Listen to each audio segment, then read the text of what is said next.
And so this kind of balancing is due, and we do it with understanding our budgets and understanding the ingredients that are going into the project and understanding how they all relate to each other, but then also, and how the input, cash and investment of time and real estate and whatever else, what is the output? How do we understand that? How do we compare that to other things? And very importantly, how do we balance the three legs of the stool, which is operations, meaning how you run it, the programming, meaning what's your menu, what do you offer, and the environment, meaning the space itself that we're creating.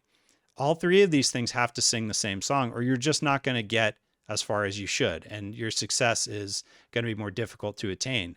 Because if you just have a great menu and a terrible environment, it is going to be far less desirable for people to come back. If you have a great menu, but you run it like a bunch of jerks, are people really going to want to be like dedicated to your community?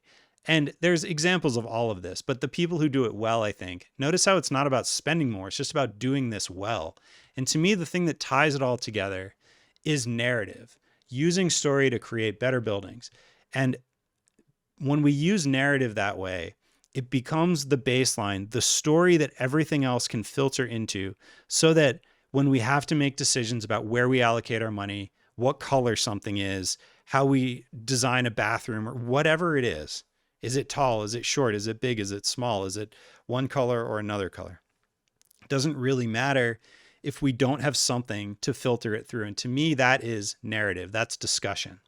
And I've seen that be the case for both very small projects as well as for huge institutional projects where there's hundreds and thousands of people working on projects. Having a story that everybody can rally around makes it much more clear what we're all trying to do together.